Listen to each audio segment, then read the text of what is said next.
Alright, Filipino reaction. Okay, reaction video tayo mga kaibigan dito sa nangyayaring rally ngayon dito sa Senate of the Philippines, na itong mga realista ni BBM ay nagkakaisa ngayon at nagtipon para suportahan ang Pangulo ng Pilipinas. Ito na, sa harap ng Senado. Senador Bato Tumago. O, ito na mga kaibigan, ha. Reaction video tayo. Live na live. Nanggigil na nga. Nanggigil na mga supporter.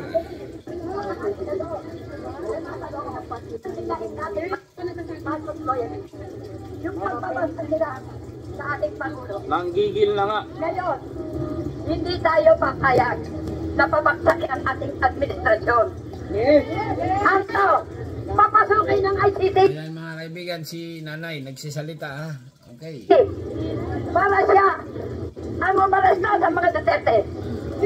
Dahil ang mga malini ng palatang na banag ang ating Pangulo, hindi ang banag ang pamilya Duterte.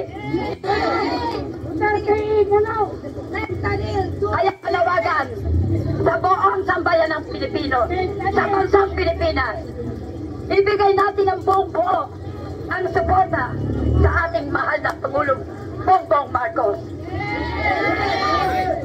Bilang isang senior citizen, tumatayo ako at tinitindigan ang pagkakataon na ito.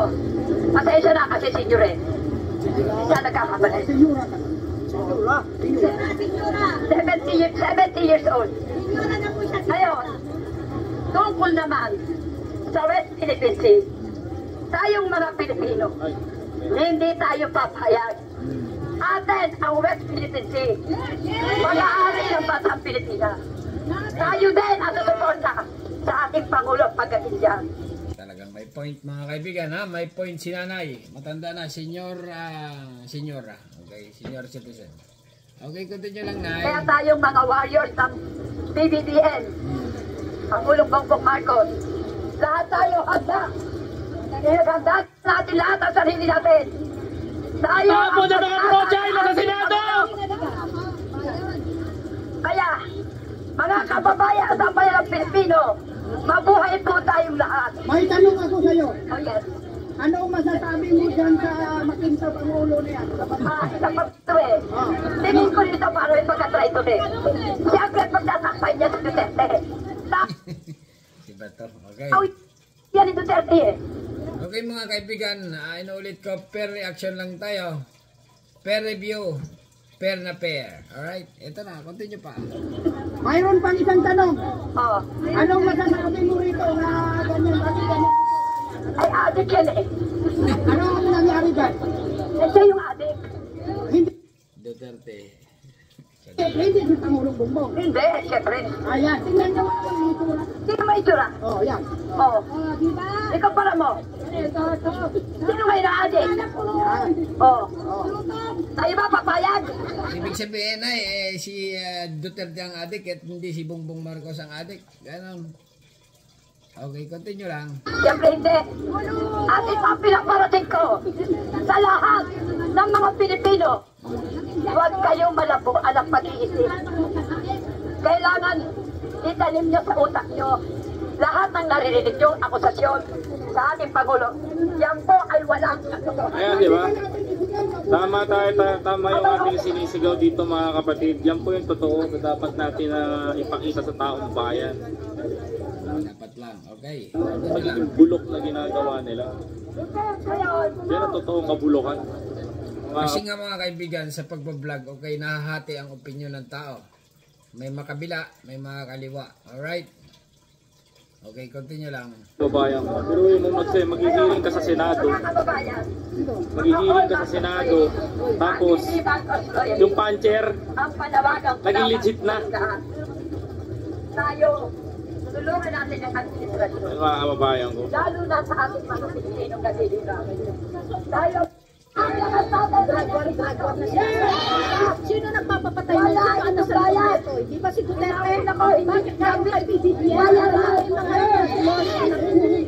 Wala na batayan nangyayari. Wala na batayan. Laguna. Hindi tulad ng ating bayan. Alam ang mga nangyayari at kilala namin ang mga tumanda na kami sa tigil ng bayan. Alam namin ay kami kayo nila. Alam namin kung ano anong paninira ang gagawin nila sa Marco. Hindi nila magigibet kung hindi nila mababago.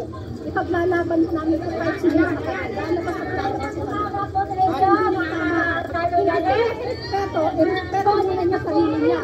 Pero dapat kayang papasukin ng ICC. Kasi hindi na tama para manahimik na tayo matapos ang pagdating ng mga Duterte.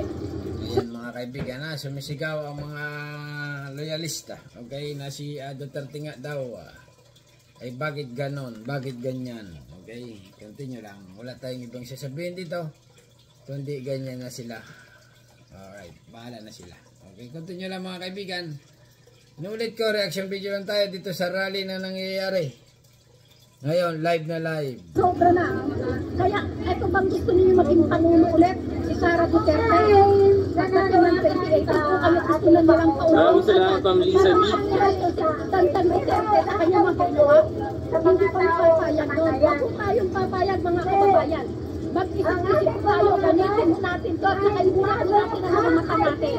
Huwag po namin kaulakin ang pera-pera lamang. Para sa ating bayan, supportahan natin ang ating Pangulo at ang WSP. Dapat ipaglaban natin ang ating kayo.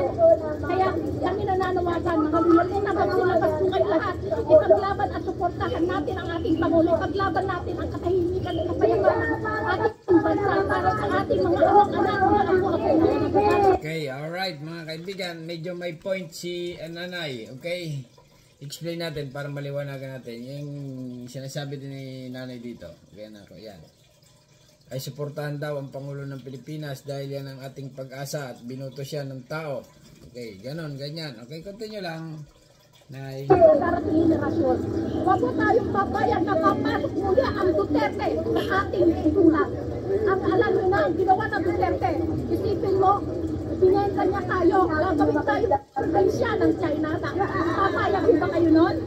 Galit, okay, galit kay X.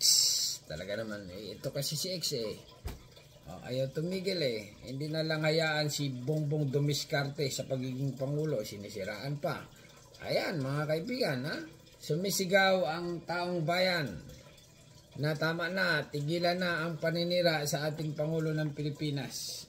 Kaya sila nagrally. Okay, continue lang. Ano mangyayari sa ating magiging communist county tayo? Kawawa yan ang iniwasan ni Apo Lakay noon kaya nagkaroon ng martial law na sinasabi nila sinisira ng nila ang martial law. Walang martial law nung araw, wala Chinese community na communist county tayo. Kaya wag tayong papayag mga kababayan. Gamitin natin ang ating isipan.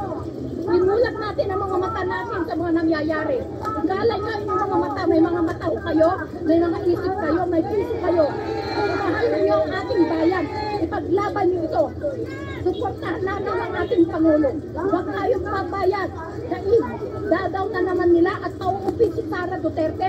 Sara Duterte walang dignidad, matutulak. Saan na nakakita, biting na turingan. Ang Pangulo nandun sa ibang bansa, naghihikayat ng mga investor para dito sa ating bansa. Anong ginagawa niya? Sumusuporta siya sa pagmumura ng kanyang tatay at kapatid niya. Nakangiti pa siya. Tama ba yun? Ibig ka ng Pilipinas, hindi mo dapat ginagawa yun. Lumagay ka sa gitna. Huwag mo papayagan ang tatay mo mumurahin ng Pangulo. Kaya ka naging bibe, Sara. Dahil sa aming mga loyalista. Kaya huwag mo sabihin ka naging presidente sa Pangulong BBM. Dahil sa inyo, never. Iilan lang kayo ang loyalista mula sa poll. 1986 pa, nakikipaglaban na kami. Kaya nandito kami kayo magkipagkayo. At ano na kayo ang lapat ito pa sa Pangulong BBM. Nagkakamali kayo dyan. Kaya Sara Duterte, huwag ka na maghangat. Kayo mga Duterte, mga traitor kayo ng ating bansa. Wala kayong pinagkaiba sa mga taong bumabatikot at humisira sa ating bansa. Ayaw niyang umunlad ang ating bansa. Si Pangulong BBM, ginagawa niya lahat para umunlad ang ating bansa. Lahat ng kanyang makakaya. Pero kayo, anong ginagawa niyo? Pilit ninyong sinisira.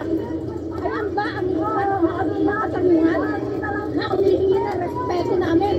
May respeto ka namin sa loob ng 6 na taon sinuportahan at hindi ka namin mo. Dahil ikaw naging Pangulo.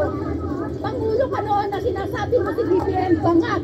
Adik, bakit hindi mo siya pinakulong? Hindi mo siya kinasuhan. Ngayon ako si BBM, sasabihin mo may bangag na presidente, may bangag na adik na presidente. Kayo kaya ang magpa-drug test ngayon na mong anak mo. Kung sino lalabas na tunay na adik. Kayo. Up. Medyo, okay. Alright. Mga kaibigan, na ito lang, ang punto lang ni nanay dito. Ay, sana nga daw. Ay, bakit ganun? Paninira sa ating Pangulo ng Pilipinas. Ganun, ganyan. Okay?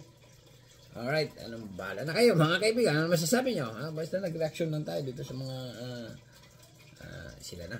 Okay, bahala na sila. Okay, kasi nga nandito tayo sa abroad mga kaibigan. Wala tayong ibang sasabihin dito na ganun lang tayo. Okay, fair review, fair reaction, fair na fair. Okay, subscribe. Thank you, bye-bye.